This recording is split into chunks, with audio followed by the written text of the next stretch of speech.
Dawson's like, how can I screw with Jake today? Okay, we're rolling, aren't we? Yes. Okay. What's going on, guys? Jake here with Hard to Kill Fitness, and today I'm bringing you the best video on the internet on shadowboxing. We're talking all things shadowboxing. I believe it's probably the best thing you could do to get ready for a fight other than sparring. So let's get into it.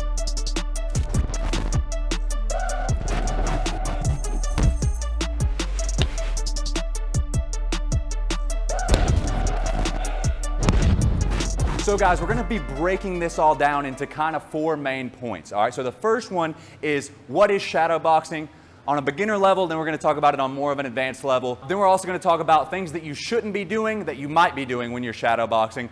Then we're gonna be talking about ways to modify shadowboxing. And lastly, we're gonna talk about some ways to fix some problems, some common problems that you might be having, and how we can use shadowboxing to remedy those problems. So why do we shadowbox? Well, the main thing is it's gonna help us with our movement, it's gonna help us with our visualization, and it's gonna help us practice form, especially if we can look at ourselves in the mirror. Besides that, we can do a whole lot of stuff in shadowboxing that we can't really do on any bag, plus it's a low impact way to get that done. So it's gonna be not taxing whatsoever on our joints. All right, so what is shadowboxing?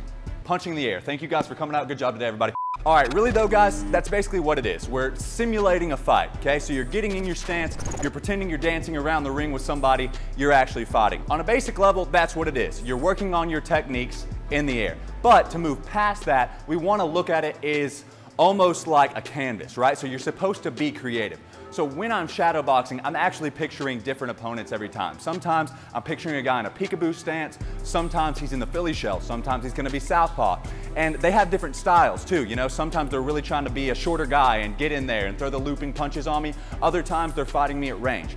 This is the more advanced stuff that you kind of have to think about if you want to be a fighter, if you're training already, you're already a fighter. Be more creative with it and don't just look at it as an opportunity to warm up and punch the air. So let's get into some of the stuff that you may be doing wrong when you're shadowboxing. The number one thing is probably defense. I see a lot of my guys do this wrong. They just want to shadowbox and throw offense. So a couple things to remember. You've got your parries, you've got your blocks, you've got your head movement, your slips and your dips. Then you've got your foot evasions. You can pivot away from things, you can pull back from things, you can step back from things. There's all sorts of stuff that you can do, guys. So don't forget that when you're shadowboxing. The next point is straighten out your punches and snap them, okay? I see a lot of people trying to be faster with some of this stuff right here. Pretend like you're actually fighting. That's not how you punch people, right? So throw the full extension of your punches, do it good justice, and snap your punches. And next, guys, we have breathing. Breathing is a common thing that I see none of when people are shadowboxing. Obviously, I see it, but they're just doing it wrong. So if you have somebody with a decent amount of experience, they never really get in the ring and forget to breathe how they're supposed to, right? So they're throwing their strikes, and they're breathing every time, whatever you do. You might want to make some really funny noises. That's okay, too. But just breathe like you normally would when you're punching somebody, okay? So that's a pattern, get used to it. So one thing I really like about shadowboxing is how many modifications that you can make to it, okay? So I'm gonna go through a few of my favorites right now. Probably my favorite is limp arm shadowboxing. You can use this to, I guess, fix people when they're not putting their whole body into their punches, they're not pivoting or turning their hips over the way that they're supposed to. Basically, it looks really funny and it can also serve as a punishment. So I'm gonna put my hands behind my back here. I'm basically doing everything that I would be to throw a punch except moving my arm. So for instance, if I wanted to throw a 2, it would look like that, right? So I'm turning over on my hips, turning my heel over, putting my shoulder forward, and giving the pendulum motion with my shoulders as if I were actually throwing a 2. So you can do entire rounds of shadowboxing just with your arms limp. Some people put their arms behind their back and then some people just leave them hanging. Either way, it's completely up to you. Another modification I really like is the duck wall. Basically what I'm doing, I'm getting really low. I'm sitting down on my haunches, basically down on my heels, and just burning my legs up. And it's honestly like I'm weighting all of the footwork movements that I'm doing. So I'm making it harder to pivot, harder to step back, harder to do basically everything. Just every once in a while, I think it's a good modification to do. Another one I really like is weighted shadowboxing. So with the weights, I want to go super light. I don't want to go anything above, I never go anything above 3 pounds. I would say anything above 5 pounds is pretty stupid. You want to really make sure that you're controlling your elbows well. You're not locking your elbows out.